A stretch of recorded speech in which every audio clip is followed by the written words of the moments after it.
Bismillahirrahmanirrahim. Assalamualaikum warahmatullahi wabarakatuh. An'amallahu sabahakum jami'an. Ayyuhal ikhwa wal akhawat, wa khassatan الطلاب والطالبات في مجال الأدب العربي. اليوم إن شاء الله موعدنا مع الشاعر أحمد محرم، أحد الشعراء في عصر النهضة الأدبية الحديثة في مصر. وإن شاء الله سنقوم بجولة متفقدة على نص لهذا الشاعر تحت العنوان رحلة عابسة. وللعلم أن هذا النص ليس من النصوص أو من الأبيات للحفظ، فإنها للدراسة، فإن هذه الأبيات الموجودة في هذه القصيدة أو هذا النص طبعا كلها للدراسة فقط وللتحليل وللبحث والتنقيب حول جمال اللغة العربية، وأيضا ماذا نقول مواطن الجمال فيها فقط. Baiklah, pagi ini kita akan berbicara tentang nas. Di bahagian nusus tu kita ada nas. Kalau yang dah hafazan tu kita dah maklum dah bahawa kita disuruh hafaz hanya kalau bahagian syair hanya Mahmud Sami Barudi dengan puisinya masih ingatkan lagi Saif Samira. Dan untuk penyair Ahmad Muharram juga tak ketinggalan, dia termasuk dalam sukatan kita. Dan Rihlatun Abisah adalah qasidah ataupun teks pilihan kita. Dan sebelum kita melihat kepada teks, kita nak lebih dahulu mengetahui serba ringkas tentang nubzatan qalilatan atau nubzatan qasiratan an hayat asy-sya'ir Ahmad Muharram. Man huwa Ahmad Muharram? كيف تكون نشأته وأين ولد ومتى ومن أين كان أصله وكيف كانت دراسته. وأيضا tak dapat kita lupakan ialah munasabah al-qasidah. Setiap qasidah yang ada munasabah kita tak boleh ketepikan. Okey, dalam teks kita ini kita ada serba ringkas ta'rif bisyair. Kalau kita lihat mana-mana nota saja pun ta'rif bisyair, beliau ialah Ahmad Muharram bin Hasan Afandi Abdullah. Lahirnya di mana? Wulida bil Qahira fi syahril Muharram, ataupun bersamaan dengan bulan Februari tahun 1877. Tu mau'id ataupun maulid asy-syair. Wulida bil Qahira 1877 pun tak apa, ataupun fi syahri Muharram. Dia nama Ahmad Muharram, lahir pun di bulan Muharram 1294 Hijri bersamaan dengan Januari 1877 Miladi. Dan natahaddatsu an aslihi. Kalau kita disuruh bicara tentang asal usul dari mana keturunan orang ini, beliau sememangnya bukan pure Arab biasa, tetapi min asli Turki. Maknanya beliau dari rumpun bangsa Turki. Maksud Turki di sini bukanlah Turki orang yang ada di tanah Turki sana, tetapi rumpun asal bangsa Turki berasal dari Asia Tengah, tempat yang ada stan sekarang ni tu, Uzbekistan, Turkmenistan, Kyrgyzstan. Saya sendiri pun tak kerti nak sebut stan tu. Dari sanalah datangnya bangsa yang bernama Turki, yang pelbagai kalau kita tilik sejarah memang menarik sekali. Sejarah bangsa Turki, bagaimana mereka boleh pergi duduk buka satu negara yang asalnya bawah jajahan takluk Byzantine, dah jadi negara Turki sekarang ini. Dia memang keturunan asalnya bangsa Turki, lakin aqwala ummi. Namun begitu, kalau kita lihat pak saudara ataupun paman-paman di sebelah ibunya, dia memang berketurunan daripada ihda al-a'ilat al-masriyah al-syahirah. Berasal dari salah sebuah keluarga Mesir yang tersohor, orang bangsawan jugalah dia ni. Kalau kita nak kata Basha tu taklah Basha sangat, tetapi Afandi, gelaran Afandi tu ada.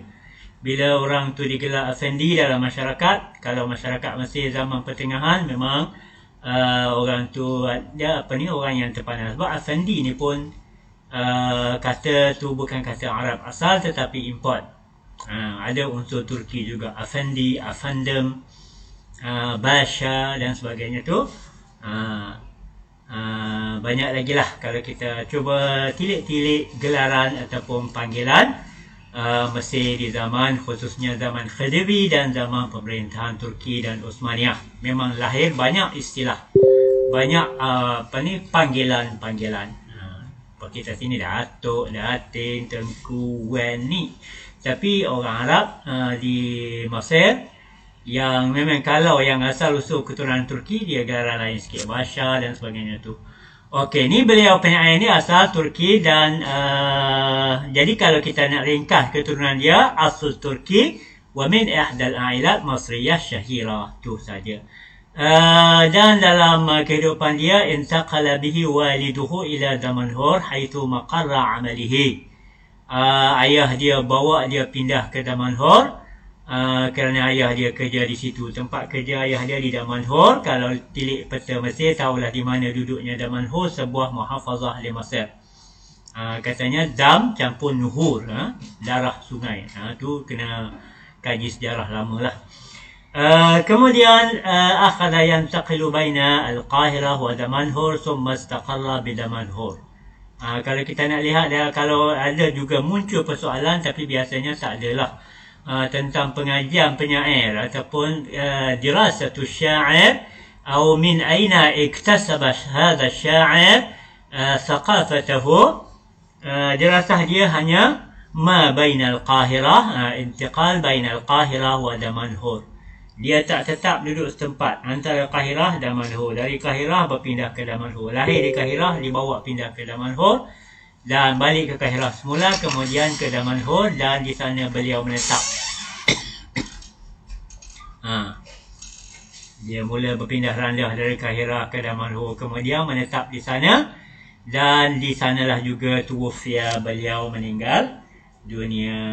Tu sebaringkas tentang kehidupan dia lah. Dan ada perkara penting yang mungkin tak ramai orang tampilkan, iaitu ara' an-nuqad hawla hadha syair. Sebut dua ataupun satu sudut sahaja ra'i ataupun ara' an-nuqad, pandangan para pengkritik terhadap diri Ahmad Muharram. Ahmad Muharram ni kedudukan dia dalam bidang sastranya taraf mana? Ni kata pengkritik, yu'addu Ahmad Muharram min kibar syu'ara'i an-Nahdhah, salah seorang penyair agung di zaman Nahdhah.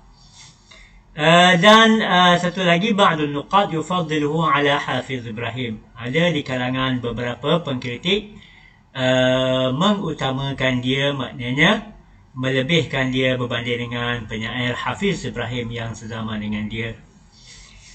Dan dia juga digelar niddun li syu'ara'il kibar, ataupun dia juga merupakan saingan kepada penyair-penyair agung.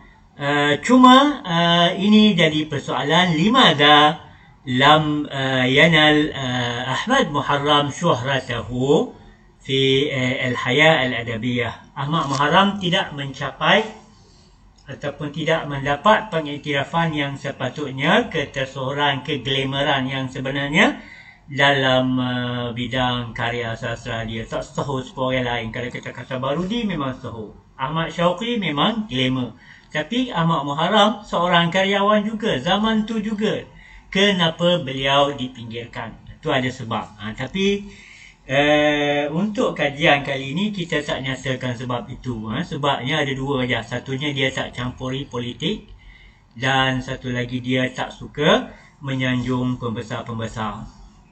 Tu dia kenapa dia tak dapat tempat yang glamour seperti kebanyakan penyair sezaman. Dan dia juga lahu qasaidun islamiyah dhamanaha diwanuhu. Dia banyak menulis ataupun banyak mempunyai karya puisi-puisi yang berunsur Islam yang terkandung dalam antologi dia yang berjudul Majdul Islam. Tu nama antologi dia, nama diwan dia. Dan satu lagi yang last sekali dalam bidang kritikan dia ni, kedudukan Ahmad Muharram dari segi dalam bidang karya sastra, dia digelar yu'tabaru Muharram sya'ir al-Islam wa sya'ir al-wataniyah. Kita boleh anggap dia ni satunya penyair Islam dan satu lagi dia juga penyair yang patriotik ataupun yang berunsur negara. Ataupun banyak tema-tema puisi dia berunsurkan cinta negara. Macam yang tengah kita sedang hadapi sekarang ini. Walaupun nampak sedih bunyi Rahlatun Abisah, perjalanan yang muram, tapi di dalamnya ada diterapkan nilai cinta negara ataupun nilai wataniyahnya tersendiri. Kalau kita cuba hayati karya dia sepenuhnya, memang ada jeliga rasa kenegaraan tu ada. Okey, bercakap tentang perkara yang saya sebutkan tadi, setiap puisi yang ada munasabah qasidah, maka kita kena tampilkan juga. Dalam puisi ini, kalau kita dipersoalkan apakah ataupun sebutkan ataupun perkatakan secara ringkas tahaddath atau takallam biikhtisar an munasabati al-qasidah, tapi dalam tu hanya soalan yang bentuk besar lah. Cuma kalau kita disuruh pun hanya satu ataupun dua saja, tak banyak. Munasabah qasidahnya secara umum boleh kita katakan di sini, kharaja asy-sya'ir fi rihlatin min baldatihi Damanhur bil Buhairah ila al-Qahirah thumma Iskandariyah famarra fi tariqihi bidanshuwai wal qanatir al-khairiyyah wal ahram fata'assarat nafsuhu faqala hadhihi al-qasidah. Tu ajalah. Tu sebab ataupun punca ataupun kenapa, bagaimana boleh lahirnya puisi ini.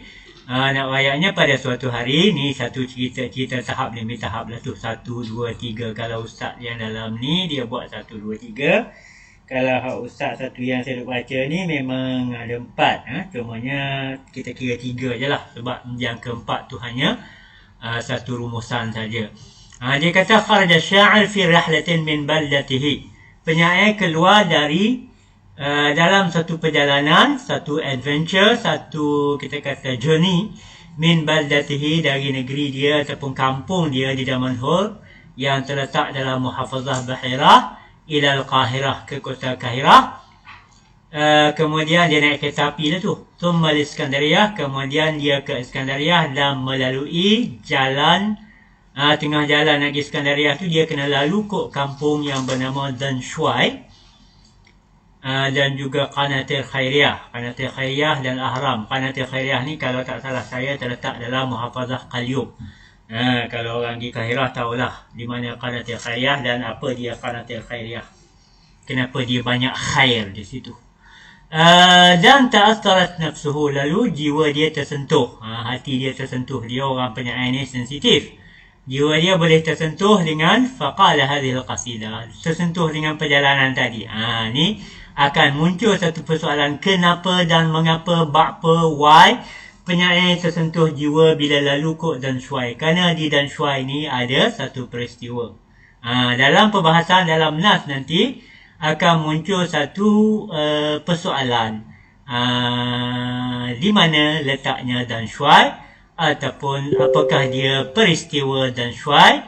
Nyatakan 2 noktah sahaja tentang tragedi yang terjadi di Danshuwai yang menyentuh perasaan ataupun meruntun jiwa penyair ini. Dan teks ini kita kata secara rumusan, fannasu min qabili tajribah adzatiyah. Kita boleh katakan kalau kita nak kategorikan karya penyair ini, dia adalah dari kategori karya ataupun pengalaman sendiri ataupun pengalaman zati. Berdasarkan pengalaman sendiri.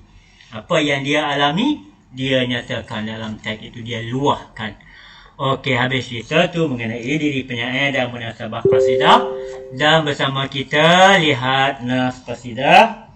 Saya rasa nas ini, oleh kerana nas ni tak hafazan, saya pun hanya sentuh lalu macam tu sahaja je lah. Kalau kita kata saya nak baca, tak perlu baca lah. Baca buat apa, nas pakai baca lah. Asafal hawa, saya baca muqaddimah dia. Dalam 4-5 rangkap katanya asafal hawa bijawanihil mushtaqi. Indah sekali ungkapan dia, asafal hawa.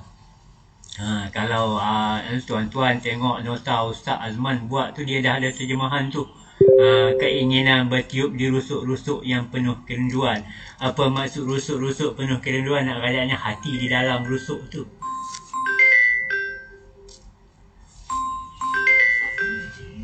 Hati yang ada di dalam rusuk itulah.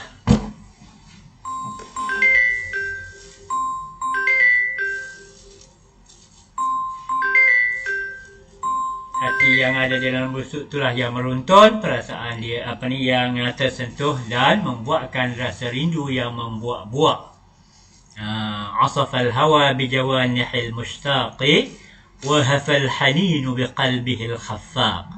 Rindu pun ataupun nostalgia pun membisik membisik di hati yang berkobar-kobar, hati yang bergelombang, yang berkocak, yang berkebar-kebar. Kalau khafaq ni kalau bendera maknanya berkebar-kebar, tapi kalau hati yang duk-dak.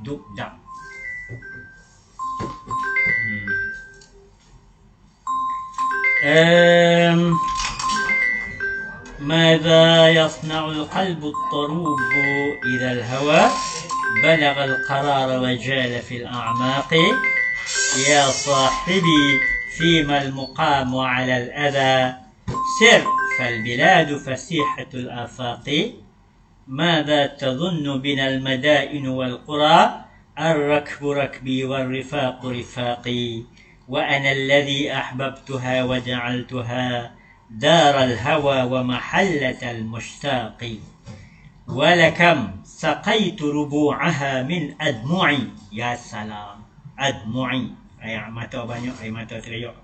والباكيات جوامد الآماق لاذت بأروقة البيان فلم تجد في الحادثات النكر مثل رواقي. Okey, dalam nas ni, kita nas oleh kerana ada dalam 4-15 rangkap semua. Saya rasa tuan-tuan boleh baca di situ dan lihat terjemahannya. Kalau berdasarkan nota Ustaz Azman, sememangnya dia sememangnya dia dah ada maknanya, huraian ringkasnya. Cuma apa yang kita nak pentingkan dalam nas ini ialah yang pertamanya ma'anil kalimat. Walaupun memang peluang untuk tampil dalam soalan memang agak terbatas lah. Sebab dia tak akan tanya semua kalimah yang ada. Kerana ruang keterbatasan dalam ruang peperiksaan tu memang macam tu. Walaupun benda macam tu kita terpaksa terimalah kerana ruang lingkup sukatan kita agak luas dan lebar. Yang dia nak tanya dalam periksaannya mungkin dalam nas ini hanya 2 perkataan saja. Contohnya kita kata apa? Kalau dalam huraian ni jawanih jama' al-janihah wa yadhal'u. Al-jawanih ad-dhulu', boleh makna gitulah. Al-muradu bihi al-qalbu ataupun al-jawanih al-muradu bihi al-qalbu. Hafa maknanya harraka. 2 tu pun mungkin dia tanya 2 tu, mungkin yang lain-lain lagi. Jawanibul amaq kah, jawamidul amaq kah, rubu' kah. Kalau jawanih jamak janihah wa hiya ad-dhal'u al-muradu bihi al-qalbu, iaitu tulang rusuk. Apa yang dimaksudkan tulang rusuk yang saya kata tadi? Makna tulang rusuk di sini ialah isi yang ada dalam tulang rusuk itu, iaitu al-qalbul ladzi fi as-sudur, hati yang ada dalam tulang rangka tulang rusuk itu. Harraka hafa. haraka maknanya menggerakkan ataupun orang Kelantan kata kosek lah. Bukan kosek-kosek. Tu tak maknanya gerakkan sesuatu, suruh dia bergerak maknanya kosek. Okey, kemudian okey. Nah, dalam nas juga kita ada Jawamidul Amaq. Apa makna Jawamidul Amaq? Orang kata kering air mata. Nak air mata kering tak terbit. Al-Amaq ni tempat mengalir air mata. Kalau kita tengok di muka kita ni tempat kalau orang teriuk, kok mana air mata mengalir selalunya? Kok ni tak? Kok dekat dengan tepi hidung ni. Di situlah nama dia Amaq. La dumu'a fihinna wal amaq jamu' mu'qun wa huwa majra ad-dam'i fil 'aini. Tempat mengalir air mata di biga mata tu. Rubu' jamu' rab'un wa huwa al-makan alladhi yuqamu zaman ar-rabi'. Tetapi sebenarnya rubu'un ini rubu' jamu' daripada rab'un, maknanya tempat yang biasa kita duduk untuk sepanjang tempoh musim bunga. Tu pada dasarnya, tetapi rubu'un sekarang ini telah digunakan secara meluas, diitlakkan ataupun dipanggil kepada semua tempat, tak kiralah rumah kediaman ke mana-mana. Rayaknya ceruk rantau ataupun pelusuk yang kita duduk. Dulu kalau rubu'un ni tempat habiskan musim bunga, tempat percutian musim bunga. Sebab orang kalau di negara 4 musim bunga memang cantik. Dia ada satu tempat nak perhabis musim bunga di situ, digelar rubu'. Tetapi rubu' dia selakkan secara keseluruhan, bukan lagi untuk satu-satu tempat begitu. Kemudian dalam teks juga kita ada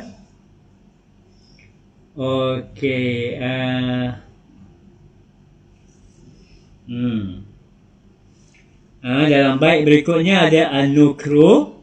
Nukru jamak nakra wa hiya asy-syadidah, sangat-sangat, amat sangat.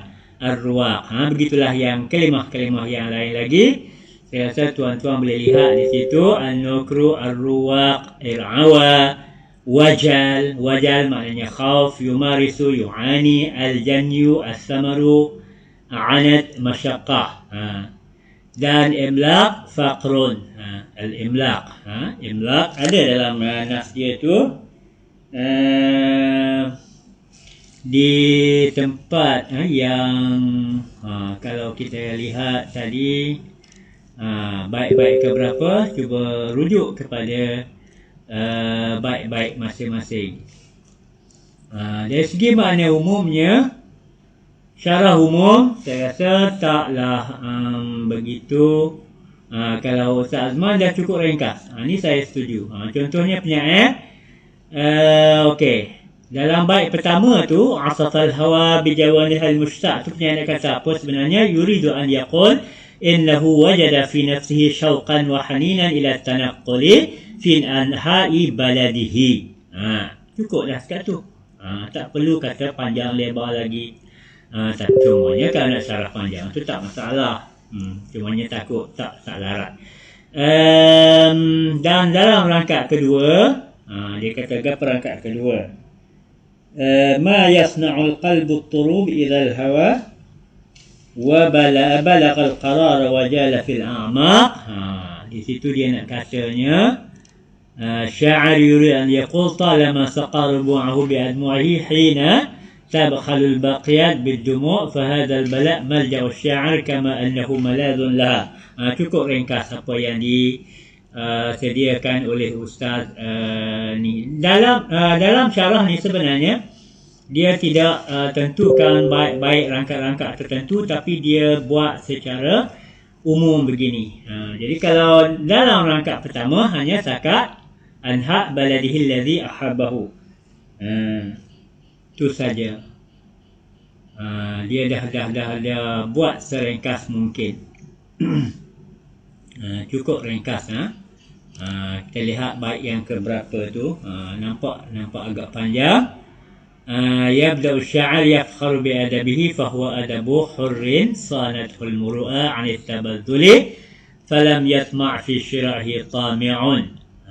Ayatnya dia ni bukan karyawan yang murahan. Itu dia mula berbangga dengan karya sastra dia. Jadi penyair Ahmad Muharram ini, walaupun dia penyair moden, tetapi dia dalam menghasilkan karya, dia adalah seorang yang berpegang dengan mabda' dalam madrasah Al-Muhafizin, di mana dia cuba tampilkan dalam karya dia unsur-unsur yang pernah ada dalam karya syair-syair Arab di zaman silam, khususnya zaman Abbasiyah dan zaman Jahiliyah dan sebagainya, di mana dalam satu nas ini kita nampak banyak tema yang dia cuba tampilkan. Bukan hanya cakap nak nyatakan kerinduan dia untuk berjalan saja.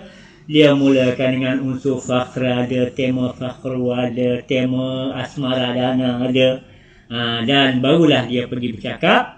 Setelah dia lalu di satu kawasan, baru dia cakap tentang tragedi yang terjadi, yang mengusik jiwa dia, membuatkan perjalanan yang asalnya ceria kerana kerinduan memanggil dia, tiba-tiba jadi muram kerana terkenangkan satu peristiwa, satu tragedi yang terjadi di kampung yang bernama Dan Shuai. Apakah peristiwa itu?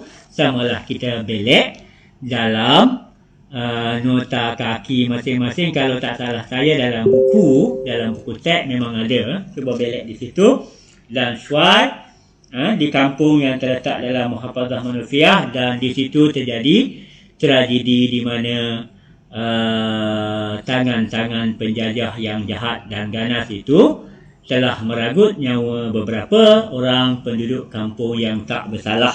Tapi atas desakan pihak-pihak tertentu, Inggeris khususnya, pihak berkuasa Inggeris telah memang sewenang-wenangnya memutuskan menuduh penduduk kampung yang bersalah dalam hal itu. Maka mereka dijatuhkan hukuman. Ada yang bunuh, ada kena jeruk leher, ada kena piak, ada kena bedal, ada kena sebat dan sebagainya. Peristiwa tu, penyair lalu kot tu sebenarnya dah lebih 30 tahun yang lalu peristiwa tu berlaku, tetapi masih segar dalam ingatan penyair dan membuatkan perjalanan dia yang ceria bertukar menjadi muram. Itulah sebabnya. Perkara yang penting yang selanjutnya daripada ma'ani mufradat, untuk nas tidak hafaz ya. Kalau kita kata nas hafaz, teks tu memang penting, tetapi untuk nas tidak hafaz, teks tu kita hanya gunakan untuk rujukan sahaja. Dan apa yang penting tadi, ma'ani kalimah. Dan yang kedua, selain pada syarah am, kita pentingkan juga mawatin al-jamal. Mawatin jamal ni tempat hak comel ada dalam nas itu. Maknanya samalah dengan kalau zaman dulu kita cara as-suwar al-balariyah ataupun al-qimah al-balariyah yang ada dalam nas. Tetapi untuk pengajian kita dalam muqarrar baru ni, kita bukan hanya ta'yin pada nilai balaghah saja, tetapi kita nak lihat bahasa secara umum. Ni apa maksud saya kata sebelum ni, kita mengaji sastra secara lebih serius, lebih sastra. Bukan hanya nak kaji makna mufradat saja, lepas tu juga syarah, tak ada dah. Tapi kita nak lihat sebagai suar balariyah, ada isti'arah, ada qinayah, ada gitu. Nilai-nilai lurah tu dia bawa unsur yang boleh jadi comel. Itu buat apa? Contohnya ada apa? Okey, contohnya kita kasih dalam mana ni? Kita lihat sebahagian daripada mawatin al-jamal ya. Mawatin jamalnya al-mushtaq. Dalam bait itu mushtaq dan khaffaf itu ada unsur yang bernama tasri'. Tasri' ni maknanya antara kalau kita lihat bait, maknanya keratan akhir pada keratan akhir pula dah. Hujung syatru yang pertama bersamaan dari segi qafiyahnya dengan hujung keratan kedua ataupun syatru yang kedua. Benda macam ni membentuk satu irama yang indah yang kita boleh panggil sebagai tasri'. Jadi dalam bait yang pertama tu memang ada unsur tasri'. Kenapa? Kerana memang sama-sama. Cuba kita lihat. Asafal hawa bijawanihil mushtaqi wahafal haninu biqalbihil khaffaqi. Jadi aqi melahirkan unsur yang indah. Namanya benda ni kita panggil tasri'. Tasri' pitu. Supaya pitu lah. Pitu kan dia ada dua belah. Maknanya daun yang pertama dan kedua di sebelah menyebelah kiri kanan tu sama-sama panjang sama pendek. Kau ada pitu tak serupa. Tak ada. Bila pitu dalam keadaan gitu namanya tasri', pintu dia tu selari molek. Macam itulah bait syair pun. Bila hujung keratan pertama dengan hujung keratan kedua ni bersamaan, maka akan lahir satu naram yang cukup indah. Kita boleh kata di situ Ustaz Azman dia buat apa di sini. Tu ada. Yang saya kata tadi semuanya ada di situ. Tuan-tuan boleh rujuk dalam nota Ustaz Azman ni. Dan syuai dia kata di mana. Tu dia. Ni saya suka ni. Okey, unsur keindahan selanjutnya mushtaq dengan khaffaq. Kita kata dianya ada unsur tasri' dah, itu mautan jama' yang pertama. Dalam keratan bait yang kedua, madza yaf'alu al-qalbu al-mutrib bukan mutrib at-tarub amam hadha al-'ashq. Hati yang bergelora. Madza yaf'alu al-qalbu al-mutrib amam hadha al-'ashq alladhi ألا أن ينفذ رغبته في الانتقال. Unsur keindahan yang lain yang dapat kita lihat di sini ialah mautan jama' yang kedua, madza yasna'ul qalbu at-tarub. Di situ ada unsur istifham. Istifham di situ dari segi balaghahnya dia kita kata ada tema istifham. Dalam balaghah istifham salah satu daripada uslub insya'i ke uslub khabari. Nak tanya tuan-tuan lah pula. Kalau insya'i khabari kita belajar dulu, ada salah satu daripadanya ialah istifham, dan dalam istifham itu ada tema-tema, ada gharak-gharak dia. Bukan kerana kalau tema asal istifham ialah untuk tanya aja. Tapi penyair bukan tanya di sini. Ma yasna'ul qalbu at-tarub. Bukan tanya, bukan mengharap sebarang jawapan. Tetapi di sini penyair nak katanya ta'ajjub. Penyair rasa kagum. Penyair rasa kagum dengan apa? Hatinya yang terhibur, yang membawa dia berjalan-jalan. Madza yasna'ul. Cuba kita lihat sekali lagi.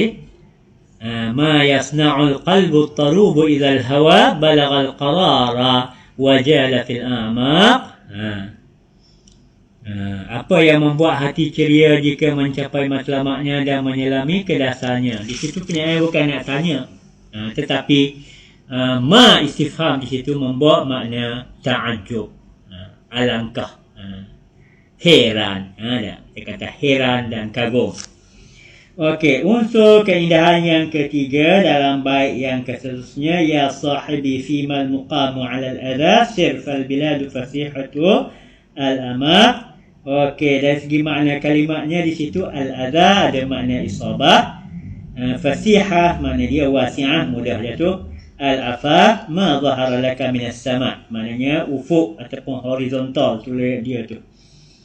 Dalam rangkaian ketiga ni penyair seolah-olah cuba yatasa'al, cuba bertanya-tanya secara bertanya-tanyalah, bukan tanya nak tu, tapi yatasa'al, buat tanya pun boleh jadi. Yatasa'al syair sahibahu fi mal iqamata 'ala al-makan. Ni cuba lihat, penyair cuba tampilkan unsur yang biasa digunakan oleh penyair Arab zaman jahiliyah. Ni tanda ciri-ciri yang saya sebutkan tadi, ciri-ciri pegangan penyair dan juga karyawan dari grup Al-Muhafizin. Memang dia jaga unsur yang ditampilkan oleh orang-orang dulu pun dia turut bawa sama. Jadi penyair seolah-olah berdialog dengan seorang teman dalam karya dia. Macam kalau tuan-tuan lihat dulu karya Umrul Qais, Qifa nabki min zikra habibin wa manzili. Jadi dia mulakan dialog tu dengan mulakan nas dia tu dengan seolah-olah berdialog dengan dua orang rakan dia. Berhentilah di sini, singgahlah dulu di sini. Macam inilah penyair. Ya sahibi, duhai rakan, duhai teman, fimal muqamu alal adha. Untuk apakah kita kekal dalam kesakitan ini? Untuk apa kita cuba kekalkan dalam kesakitan ini? Negara kita luas, tanah air kita masih lagi terbentang luas. Berjalanlah ke mana untuk menceriakan hati. Itu saja. Dan penyair di sini bukanlah nak bertanya, dia buat tanya sahaja di situ. Fimal muqamu alal adha. Untuk apa? Sajalah. Macam kita dalam karya Kod Melayu pun lagu itulah. Untuk apa aku di sini? Untuk apa aku di sini kalau hanya untuk membebankan? Untuk apa aku di sini kalau hanya nak menyayat-nyayatkan lagi hati? Macam itulah Ahmad Muharram pun. Ya sahibi fima al-muqamu ala al-adha sir fal-biladu fasihatul afaq. Rakan-rakanku, negara ini jaraknya luas seluas ufuk, jaraknya sejauh mata memandang. Yuk bergeraklah, carilah kedamaian di mana-mana. Jadi penyair ingin mencari damai di hati, tapi jiwanya mudah tersentuh. Sampai saja di kampung, apa saya sebut tadi, kampung dan Syuai, perjalanannya terus bertukar menjadi muram. Okey, unsur keindahan yang selanjutnya Mawatan Jamal yang ada di sini ya sahibi, kita nak ketengahkan di sini ialah ya sahibi. Nida di sini nidaul litanbih. Nidaul litanbih. Kita tengok benda ni kalau dulu memang tak ada. Nidaul litanbih ni nida untuk menyedarkan. Seruan dia tu bukan nak panggil biasa. Biasanya kalau nida biasa kita panggil orang nak suruh mari, maknanya aqbil. Di sini penyair bukan menggunakan tema nida ini pada tema sebenar, tetapi untuk menyedarkan rakan-rakannya. Nak gera daripada tu. Fimal muqamu ala al-adha, istifham di sini juga gharadahu al-inkar. Nak rayaknya, wahai rakan, tiada guna kita pertahankan diri di sini. Nak rayaknya tak ada guna kalau duduk setepak, tetapi suasana menyakitkan. Inkar, nak ingkar, tak berguna. Bukan penyair nak tanya untuk apa kita duduk di sini kalau nak menyakitkan hati. Tak. Tapi nampaknya tak ada guna langsung kita di sini kalau keadaan menyakitkan. Yuk kita berhijrah, berpindah.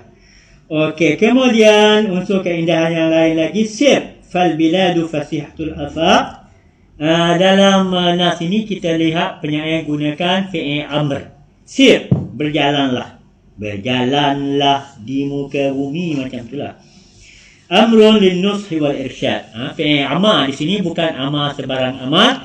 Kalau kita kata dalam nahwunya fi'il amar ni ataupun dalam balaghah lah kita kata fi'il amar pada dasarnya tema asli dia ialah untuk perintah. Perintah daripada orang atas kepada orang bawah, kepada pak ketua kepada anak kuli dia. Tetapi dalam kes ini penyair keluar dari tema asal kepada tema berunsur balaghah, iaitulah amrun lin-nushi wal irsyad. Walaupun nampak fi'il amar dia suruh, bukan suruh sebarang suruh, tapi untuk memberi nasihat dan juga panduan. Masa cukup dah. Nak habiskan ni je. Okey, tu antara keindahan yang boleh kita tampilkan dari nas ini. Begitulah nas-nas yang selanjutnya pun kalau tuan-tuan lihat banyak lagi.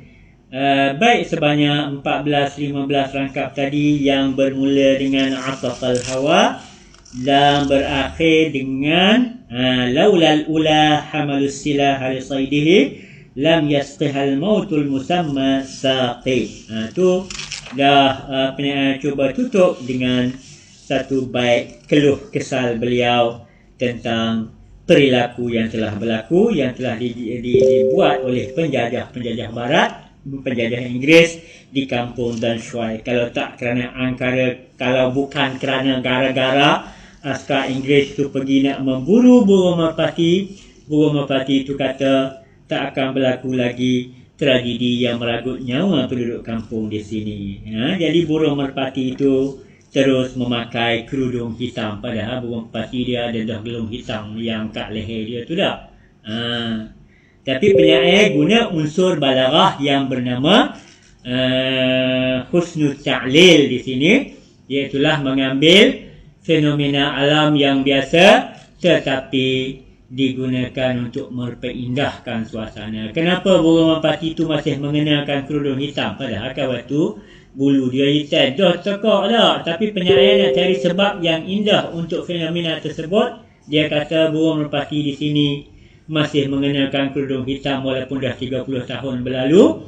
Anak cucu cicit piak mereka pun pakai tu kerudung hitam yang sama kerana berkabung ataupun bersimpati dengan tragedi yang terjadi kepada penduduk kampung, yang telah menimpa penduduk kampung. Itulah bendanya. Okey, dan yang lastnya saya rasa kita nak lihat apa yang penting lagi selain pada mawatin jamal. Okey, kalau dalam bait yang saya baca tadi, memang cuba tuan-tuan pakat lihat apakah dia mawatin jamal yang ada. Nama dia ialah unsur yang bernama apa saya sebut tadi?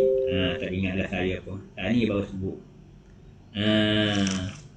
Itulah husnul ta'lil. Husnul ta'lil maknanya unsur keindahan, unsur keindahan yang bernama husnul ta'lil. Cari sebab yang indah untuk satu fenomena yang biasa. Ni biasa dalam karya kita masa-masa lepas pun memang kita lihat banyak.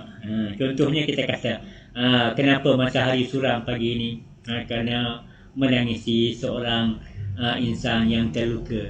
Padahal matahari suram kerana awan tebal dah. Tak ada apa-apa mengena dengan orang tu orang ni pun saja dah. Itu dalam, sebab itulah benda ni hanya ada dalam karya syair sahaja. Husnul ta'lil memang tidak tampil dalam karya-karya yang lain. Okey, yang last sekali pagi ni saya rasa kita nak lihat ta'liq secara umum kepada keseluruhan puisi. Mumayyizat qasidah penyair Ahmad Muharram ni boleh kita katakan satunya ialah dia mempunyai unsur jazalatul alfaz, pemilihan perkataan yang punya unsur kehebatan, wa diqqatu fi ikhtiyariha, dan sangat teliti dalam memilih perkataan. Satu lagi rasanatul uslub, gaya bahasa dia cukup mampan, dan quwwatul ada, punya unsur kekuatan dalam penyampaian, dan munasabatul alfaz lil ma'ani, setiap pemilihan perkataan adalah bersesuaian dengan makna yang nak ditampilkan. Dan last sekali ialah istikhdam ba'd as-suwaril bayaniyah wal muhassinatil badi'iyah. Penyair seringkali menggunakan beberapa bentuk bayaniyah. Unsur bayaniyah ni unsur balaghah, macam tasbih, macam isti'arah tu, dan muhassinat badi'iyah ni macam kita kata tadilah husnul ta'lil, tibah, jinas dan sebagainya tu. Dan dari segi tema yang terkandung dalam puisi ini, fi majmaliha jadidah, temanya agak baru, secara keseluruhannya agak baru, illa annahu la ja'alil fakhri fi akhir qasidah. Cuma beliau sekali-sekala cuba mencari tema kebanggaan pada penghujung puisi. Dan kalau orang tanya ma sababul luju'i sya'iril fakhri fi akhir qasidah, tak ada lain. Kenapa penyair cuba berlindung diri kepada tema kebanggaan pada akhir puisinya, liunafisa an nafsihi ba'd adh-dhulmi alladhi waqa'a alaihi. Saja dia nak cuba tepiskan, nak cuba lipurkan jiwa dia yang memang sentiasa dirundung oleh kekejaman dan teraniaya. Dan satu lagi, fi hin asha huwa mahruman ghairu muqaddar illa ni. Sebabnya antara lain kerana dia ni memang tak dihargai belah mana sebab penyair rakan-rakan dia yang lain. Dan dari segi muzik syair ataupun irama syair keseluruhannya, musiqa zahirah tatamatsalu fil wazni والقافية والتصريع في مطلع القصيدة والجناس النقيص dan موسيقى داخلية تتمثل في حسن اختيار الألفاظ. Muzik luarannya kita kata tadi ada unsur tasri', contohnya pada permulaan qasidah, dan muzik dalaman ataupun irama dalamannya berupa pemilihan perkataan yang sesuai dengan makna, tu kita kata muzik dalaman dia. Okeylah, saya rasa cukup setakat ini. Kita jumpa lagi dalam nas yang lain pula di fatrah yang akan datang. Ila laqana insya-Allah. Astagfirullahaladzim wa aqul assalamualaikum warahmatullahi wabarakatuh. Ila liqa.